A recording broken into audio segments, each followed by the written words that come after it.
और आप देख रहे हैं एमपी न्यूज़ टीवी। और अब प्रदेश के साथ ही देश भर में चुनाव का बोलबाला है, लेकिन कोविड महामारी का दौर भी है। ऐसे में अब क्या किया जाए? आखिर कोरोना महामारी और चुनाव के बीच कैसे जो सामंजस्य बैठाया जाए, क्योंकि चुनाव में तो काफ़ी भीड़ होती है। लोग जनसभाओं में आते हैं, शामिल होते हैं, भाषण सुनने आते हैं। वहीं नेताजी भी जब विधानसभा क्षेत्रों में पहुंचते हैं तो वो चाहते हैं कि अधिक से अधिक संख्या में लोग उन्हें सुनने पहुंचे।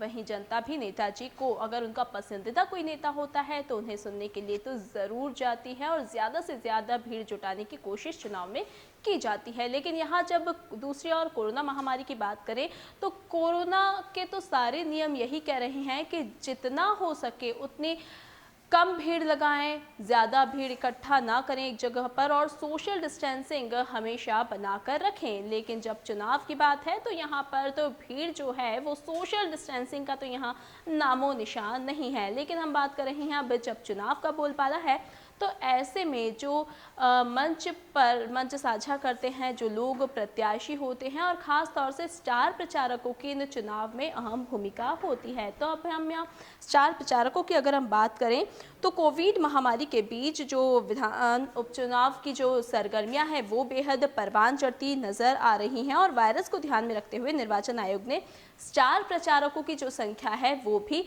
अब सीमित कर दी है। पहले जो मान्यता प्राप्त दल जो है राष्ट्रीय दल, उनके लिए 40 स्टार प्रचारकों की संख्या थी, यानी कि जो भी दल थे, यानी कि अगर कांग्रेस को स्टार प्रचारक बुलाने हो किसी प्रदेश में तो वो 40 तक अपने स्टार प्रचारक बुला सकता था।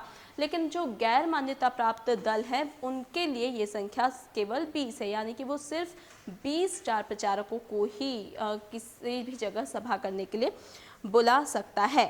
लेकिन अब क्या होता है कि अब जब कोरोना महामारी का दौर है तो ये 40 की जो संख्या है वो अब 30 हो गई है, यानी कि अब कोई भी दल केवल 30 स्टार प्रचारकों को ही बुला सकता है चुनाव प्रचार के लिए। और जो गैर मान्यता प्राप्त दल हैं वो केवल 15 स्टार प्रचारकों को बुला सकता है। निर्वाचन आयोग के नियम कहते हैं कि जो मान्यता प्राप्त दल हैं वो तो 40 बुला सकते हैं, लेकिन जो गैर मान्यता प्राप्त हैं वो केवल 20। और अब तो ये संख्या भी घट गई है। लेकिन अब जब चुनाव का समय करीब है तो जब भी अब जो नामांकन दाखिल करने जाते हैं उसी समय ये सारी जानकारी चुनाव आयोग को देनी होती है।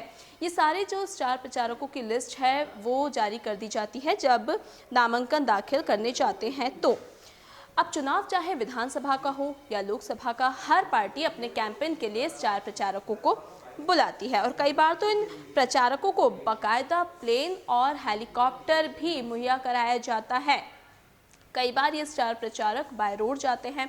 लेकिन यहाँ सवाल ये उठता है कि इन स्टार प्रचारकों का जो खर्च है वो कौन उठाता है? क्योंकि जब भी आप देखते होंगे, जब भी कोई स्टार प्रचारक आता है विधानसभा क्षेत्र में किसी प्रदेश में, तो लाखों रुपए, करोड़ों रुपए स्टार प्रचारकों पर खर्च होते हैं, क्योंकि बड़ी बड़ी जनसभाएं आयोजित होती हैं इस दौरान। जब वो अगर प्लेन से आते हैं तो खर्च और ज़्यादा बढ़ जाता है, बाइक रोड आते हैं, कार से आते हैं तब भी जो उनका काफ़िला है वो काफ़ी लंबा होता है। और जब वहाँ वो पहुँचते हैं तो हज़ारों की संख्या में लोग उन्हें देखने आते हैं। इन लोगों को संभालने के लिए जो व्यवस्थाएं की जाती हैं उन व्यवस्थाओं में भी हज़ारों लाखों रुपए खर्च होते हैं। तो इन सब का खर्च आखिर उठाता कौन है? आपको बता दें कि इन सब का खर्च जो है वो चुनाव आयोग ही उठाता है। उसमें उम्मीदवार के खर्च से ये नहीं जुड़ता है इसका खर्च।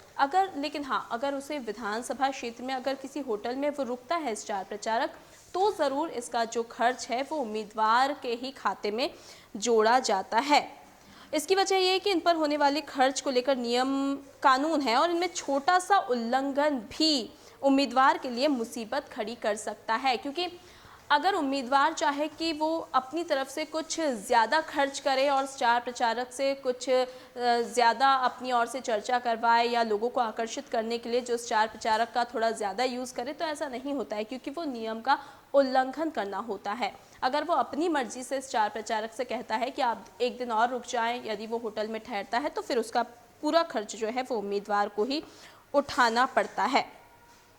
इसके साथ ही एक अहम तथ्य ये है कि फिर वे चाहे प्लेन से जाएं, ट्रेन से जाएं या फिर सड़क के रास्ते, उनका पूरा खर्च उम्मीदवार के खाते में नहीं जोड़ा जाता है। अगर उनको चार्टर्ड विमान से भी भेजें तो भी उसको चुनावी खर्चे में नहीं जोड़ा जाएगा।